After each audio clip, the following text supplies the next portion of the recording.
Welcome, everyone, to our podcast, Adulting While Black. We have four amazing, incredible, creative individuals who are connected to the unique village known as Trinity United Church of Christ, where we are unashamed and unapologetic. And I believe this conversation is going to bless you. It's going to open up some new doors that you will witness not only some powerful spiritual ideas that will come forth, but you're going to learn something about these four amazing leaders that you did not know. So let's get into the conversation, Adulting While Black.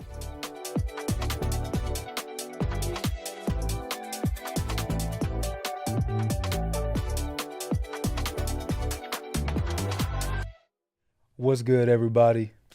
Titus Bryant here. Some folk call me Reverend Titus, but I'm simply Titus from 3rd Ward, Houston, Texas, child of Chopped and Screw. So just riding low and slow over here.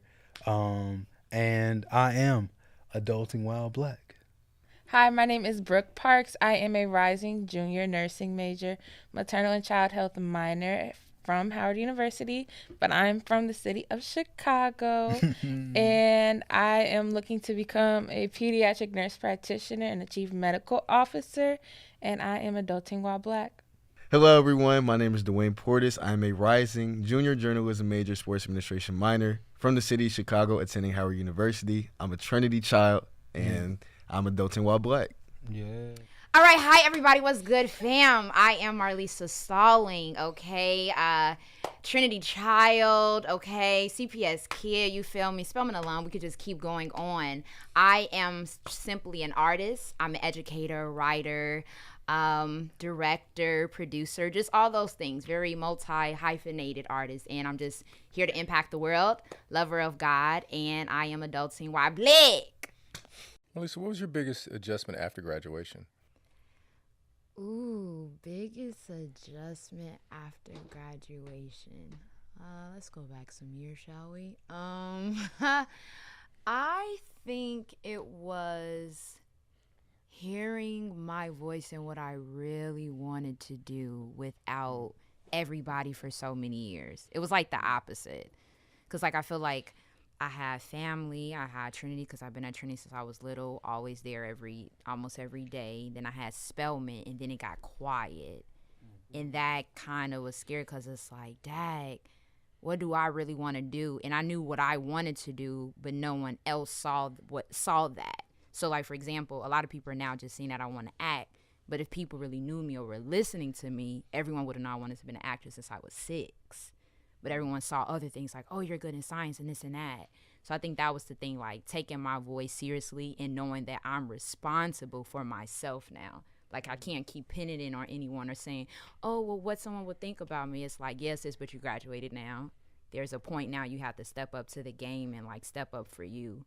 What was your biggest adjustment going to Howard? It was honestly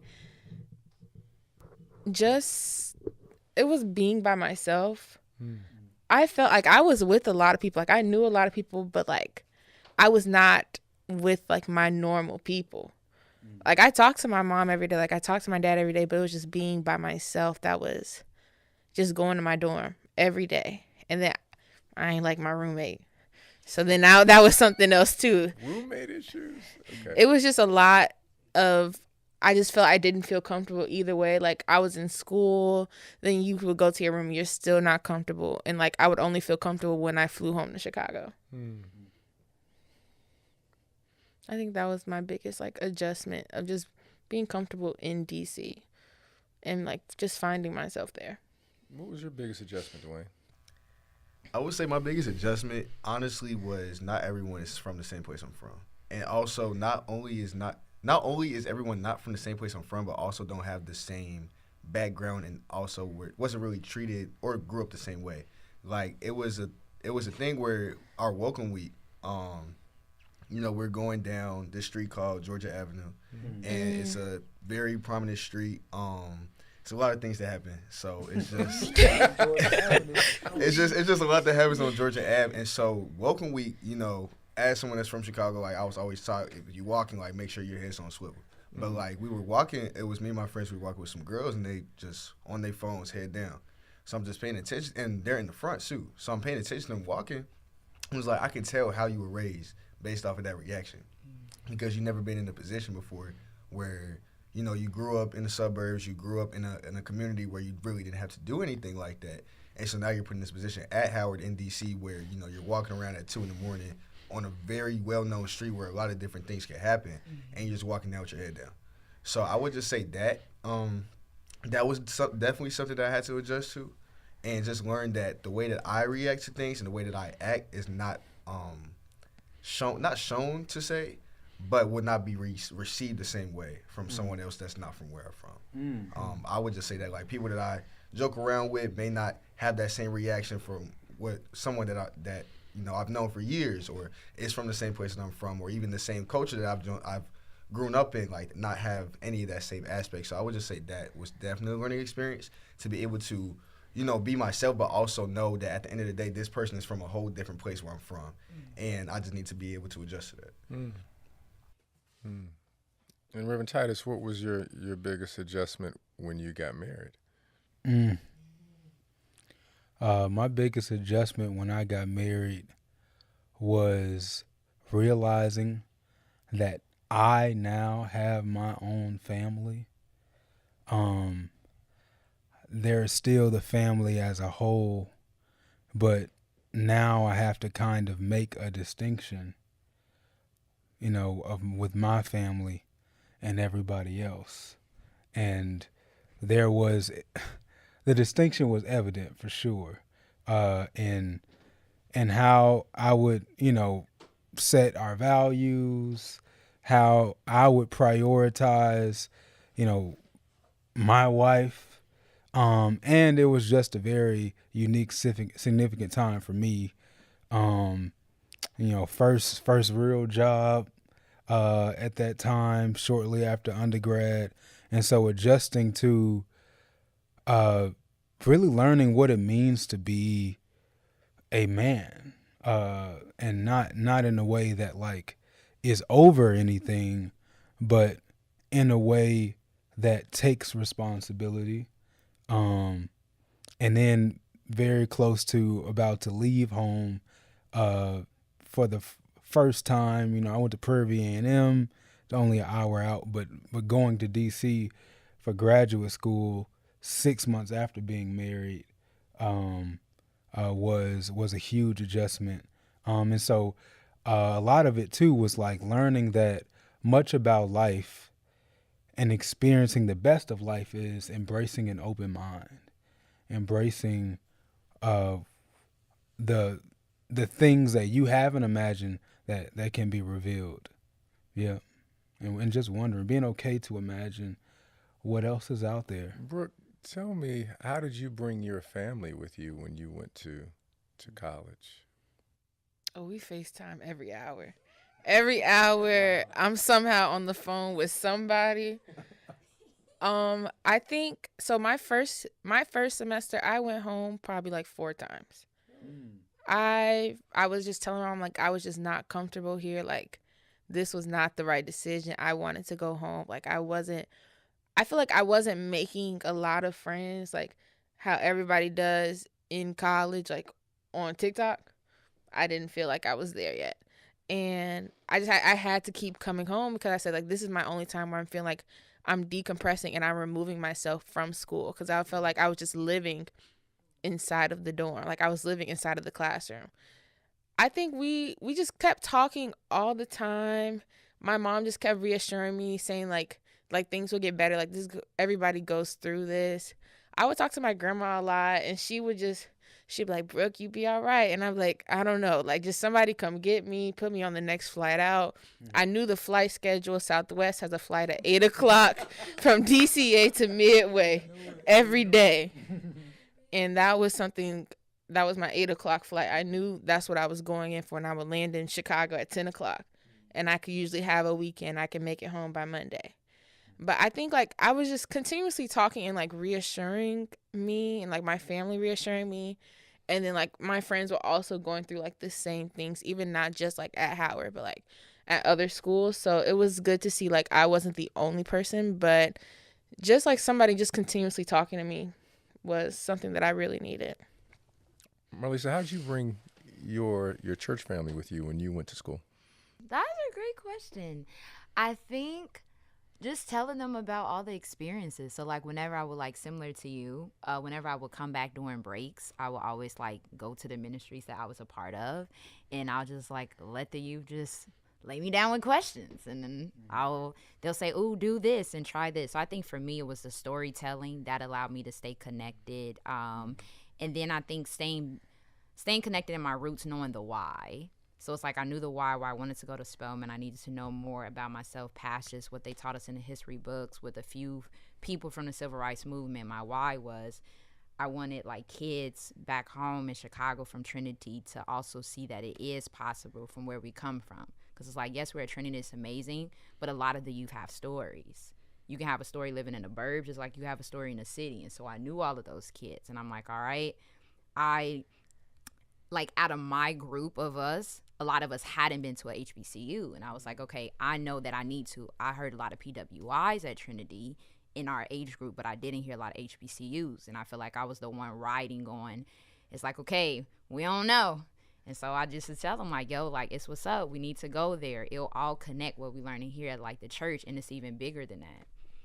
So yeah, storytelling for sure. And remembering my why. Dwayne, how has Howard changed you?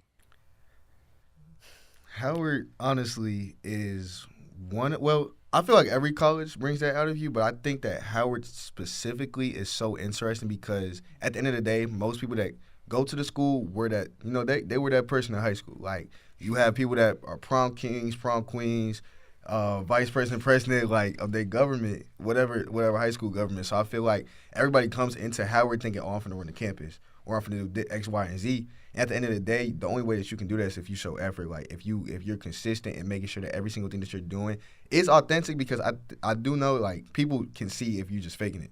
But as long as you're being authentic and, like, showing who you are as a person, then you'll be fun on the campus. And I think very early on, I put too much on my plate first semester because of two big things at Howard is fear of missing out and imposter syndrome. And so for me, at my first semester, I tried to do this, and this, and I didn't get everything. But I had a lot of friends that, were getting into this organization or getting this role, and I felt really lost my first semester because I felt as if I wasn't doing everything I was supposed to do. And then even before that, my expectations for myself were so high because everybody else's expectations of me were so high. Coming into Howard, I had just done this thing and this thing and this thing. And so my mom would always talk to her friends. They would always ask her, what was I going to do next? Like, what was the plans next? And I feel like that question, what's next, had always thrown me off guard because I didn't know what's next. I'm moving to a new city. Don't really know what's going on. I've only been there 2 or 3 times beforehand, so I didn't really know what was going to happen. I just knew that I wanted to do something. And I put so much on myself very early on. So I feel like Howard has really changed me in terms of making sure that I'm as authentic as possible, but also trying to live out the most of my potential to the fullest. Because you never know what's going to happen. You don't know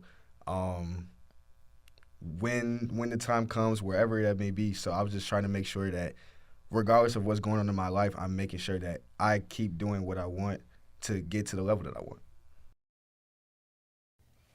So, Reverend Titus, what do you think is one thing everyone should know before they go to college? The one thing everybody should know before they go to college. Just a bit of advice that people should. Yeah, definitely. I gleaned from my brother, and I would say definitely lean into what is authentically you, and be okay with that being different than your peers. I think in many campuses, on many HBCUs, there is a fear of missing out.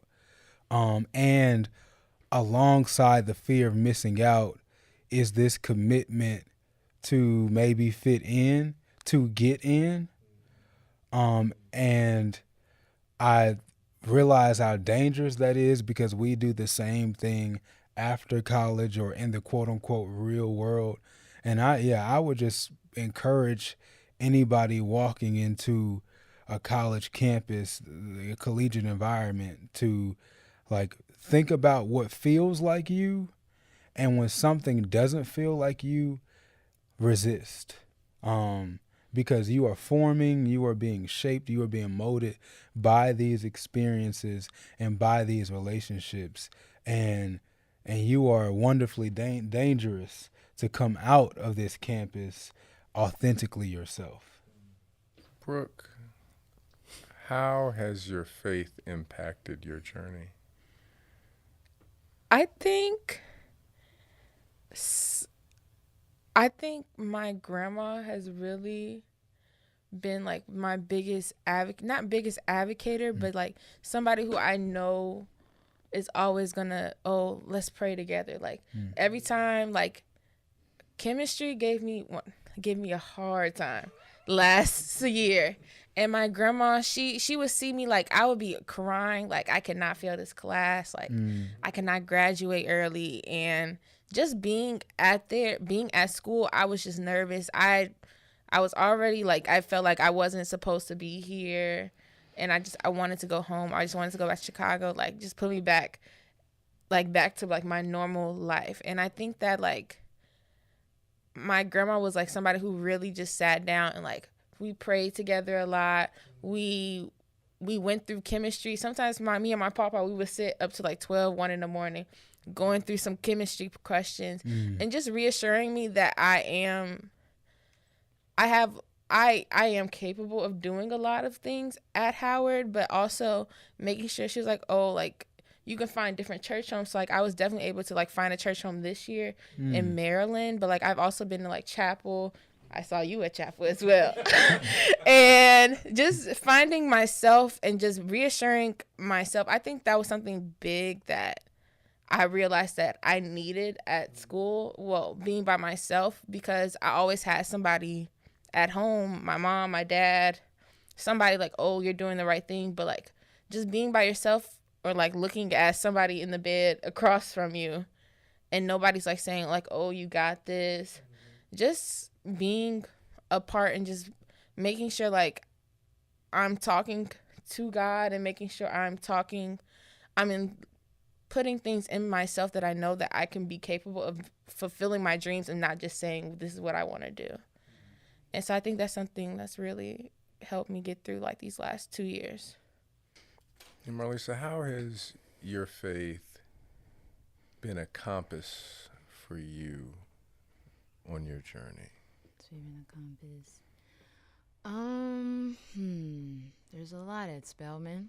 Good ways, of course. I feel like it's been my compass in steering me that I'm all that I need and I'm stronger than I think that I am. I feel like kind of similar to my bro over here.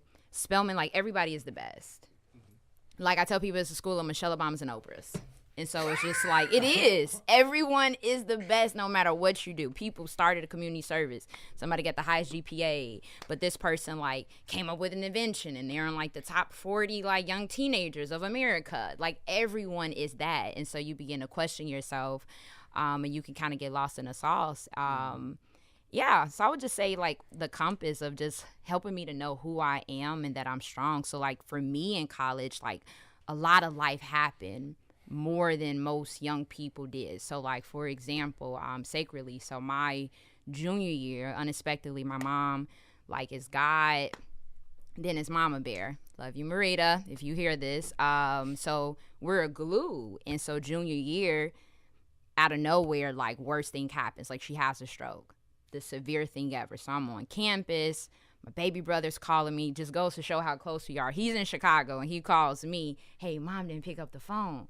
And I'm like, oh, okay, bet. So we have this family rule. If Mom doesn't pick up, phone is probably in a purse. She's at the bathroom. You give it 2 minutes. It works every time. And so she didn't pick up. Mind you, I'm still in Atlanta, and he's calling me. So that just shows the closeness. So anywho, I'm like, okay, no problem, bet. So I was like, hey, are you with someone? So he was. And then I called my aunt. And I'm like, hey, Mom didn't pick up. Can you go ahead and talk to her? So long story short, I see my brother, phone number calling back, and he's like, don't panic, Angel. Mind you, he's a beanie. I'm a sophomore. in college, still a teen, 19. He is at least in 4th or 5th grade. He's like, don't panic. Mom's in we think mom got shipped off in an ambulance, so we're like dashing after an ambulance. And so imagine you just talked on the phone with your mother who complimented you, and now thousands of miles away, every day you crying yourself on a train because people are telling you, oh, we don't know if we have to have brain surgery. Oh, her head is swelling. Oh, she's in a coma. And so my faith literally is my compass to remind me that I am strong even in the unexpected that life is going to bring, that I am enough, that I have a lot in me. And so all of that happened. So everything changed from my life. Sophomore year, junior year, and senior year, like life just kept changing because that was the biggest thing. Because when you have something like that and a person that big with a family so close, your life will ricochet. So it definitely helped me with that. Now, Dwayne, you are a Trinity child. You have grown up at Trinity. How, or let me put it this way. When you arrived on campus at Howard, you had some experiences that other people did not have. And what was the impact of being a Trinity child and arriving on Howard's campus? I would just say, as a Trinity child, I grew up Waleka, Little Warriors, interning, and so I've always had a community aspect, but I've also had people around me that were honestly at some points in time in my life more dedicated in my life than I was in my life. And the aspect of, just reassuring me. And, even growing up as a teenager, you have those times where you're not really, where you're questioning who you are as a person, your identity. And you always have someone in the back of your head telling you that you're this person. You can't be something, And I feel like coming to Howard, I would say in a sense, knowing who I was, it was much more easier. Because obviously I did have some growing to do, but for the most part, I've always had people behind me tell me that I could be something. I had the potential to be doing great things. And I feel like that was a big thing for me coming into Howard. As previously stated, like Howard is a school where everybody has done something in some way or form. Even if you haven't made this big experiment, you had the highest grade in your class. You were valedictorian, all of that. And so I just feel like for me, I did compare myself at times, like I said, for my first semester. But once second semester came around, I was fine. I felt settled at Howard. I started to join organizations. I started to be getting roles. So I felt like having that discernment and just knowing that everything that God has for me is going to happen. It may not happen at the time that I wanted it to happen, but I know that it's going to happen at some point in time. So, Reverend Titus, what would you say is the key ingredients for a person to become authentic? A key ingredient for a person to become authentic. The urban in me could say some things. I hear rap lyrics once I think about that question. I hear Nas say, I know I can be what I want to be. If I work hard at it, I'll be where I want to be. And I've reflected on that bar as I also process authenticity. But I think the emphasis, the key ingredient is affirming and emphasizing I know I can be what I want to be. And I yet still push back at the if I work hard at it. Yes, work hard at it, but I think about the challenge of being authentic, being black and authentic in the context of America. Because when I work hard at it, I also remember that we are told that we have to work twice as hard. I also remember playing basketball while in graduate school with my light bright brothers at AU, American University, on the way to internships at huge companies because uncle or daddy has the keys there. And I think for me, the key ingredient is affirming that you are all of what you believe that you can be, even if you have not seen it, even if you don't have the connections to make it come, as soon as you wish it to be. For me, I have fought for a while, I think, internally, of trying to affirm the best on the inside of me, when the temptation to compare comes all the time. Seeing so and so be connected to this person, or and all of this, but yet realize at the same time it's been a community of affirming, loving people who has helped me understand that as long as I know I can be what I want to be, be what I believe that person is me and nobody else, that's all that matters.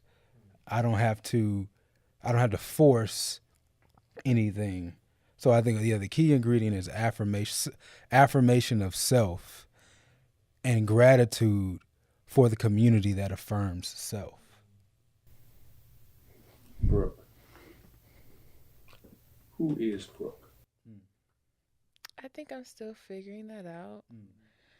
I think I used to see who I am as my career, like what I'm going to school for. So I used to be like, oh, Brooke works in healthcare. I think that used to be like my biggest thing. And so like now, like as I continue, like as I really go into nursing school, things are getting really real.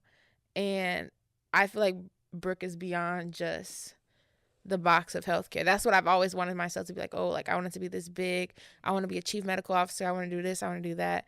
But it's beyond just like what you want to do in life. I think I'm still learning who I am, but I think like the stuff that I do know now, I'm somebody who, I think I'm goofy just a little bit. I'm a little goofy, but I like to reaffirm myself that like I am still growing and that I'm still continuing. Like I've had one thing that Howard has taught me is the word no.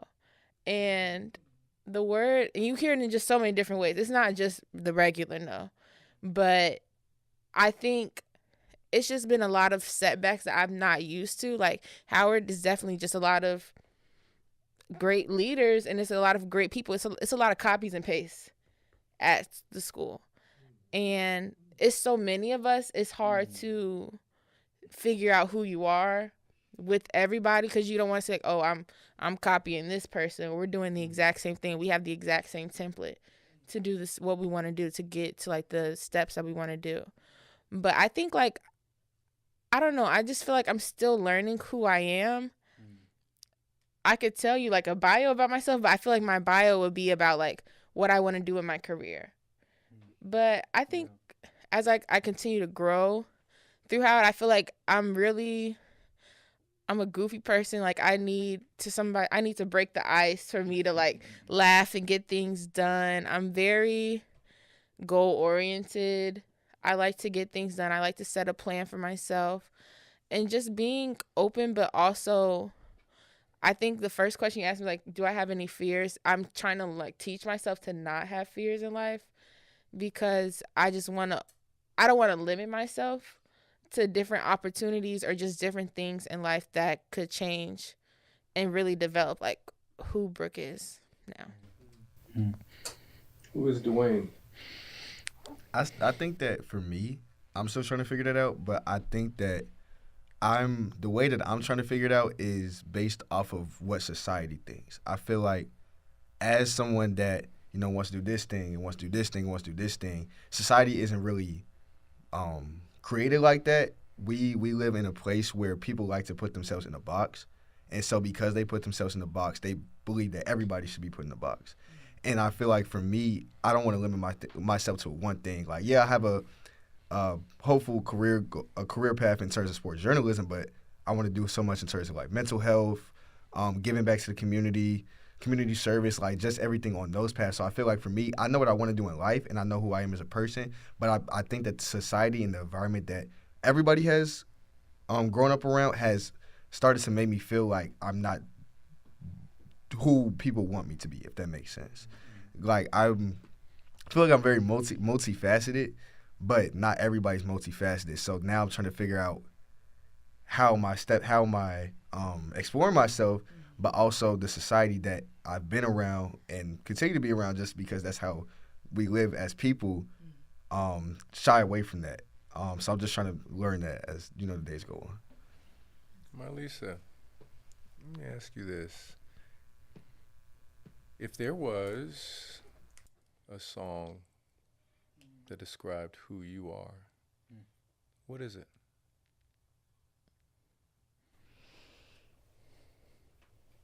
There's a song.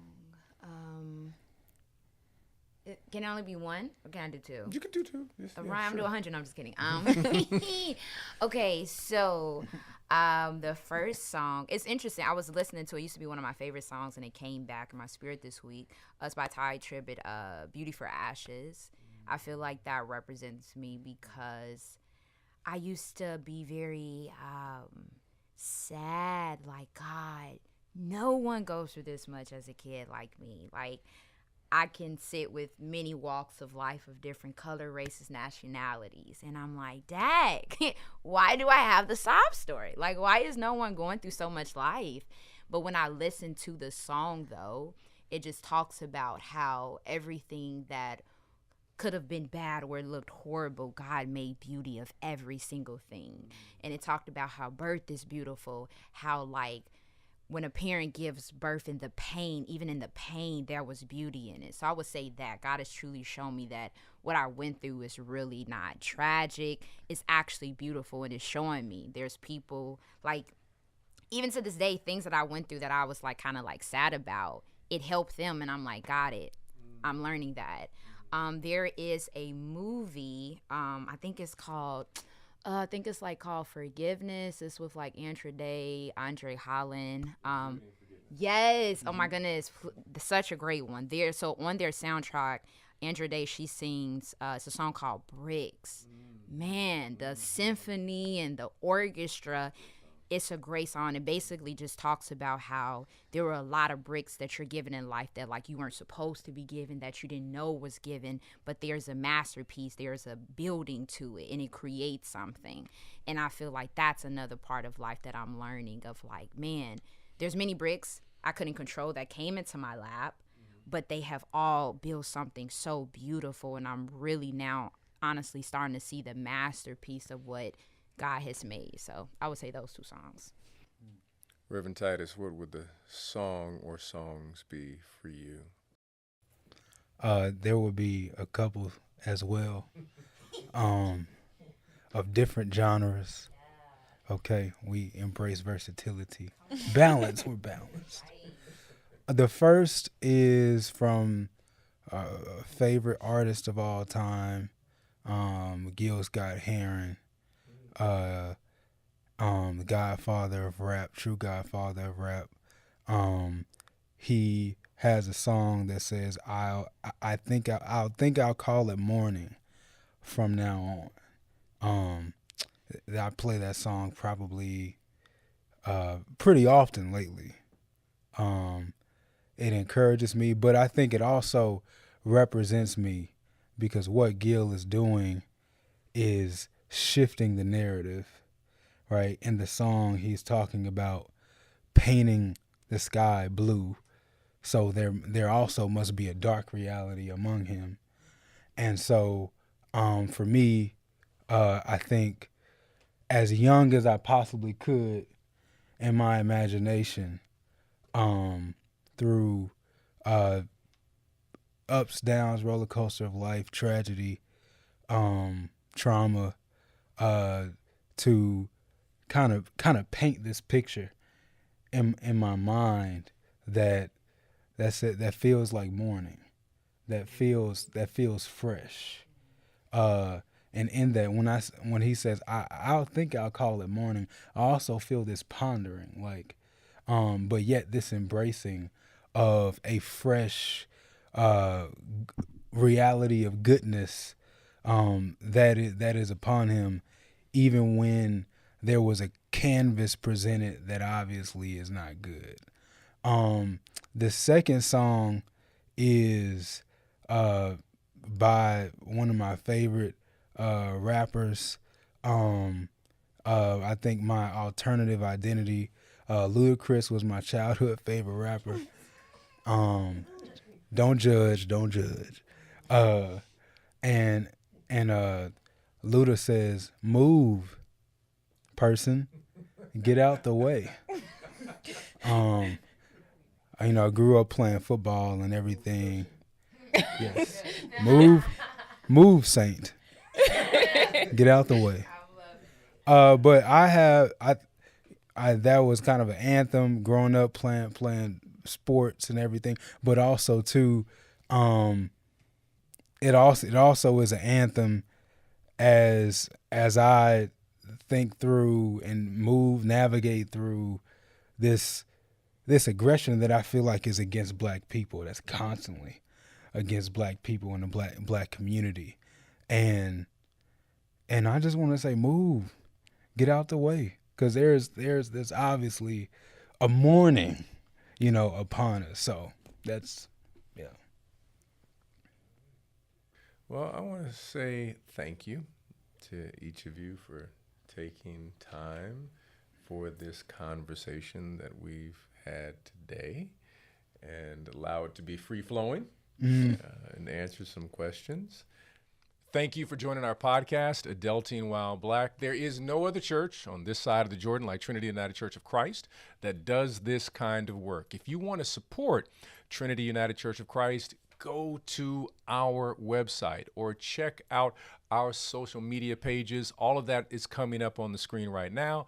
But we thank you for joining us, and check us out next time when we have one of these podcasts here at Trinity United Church of Christ. Peace.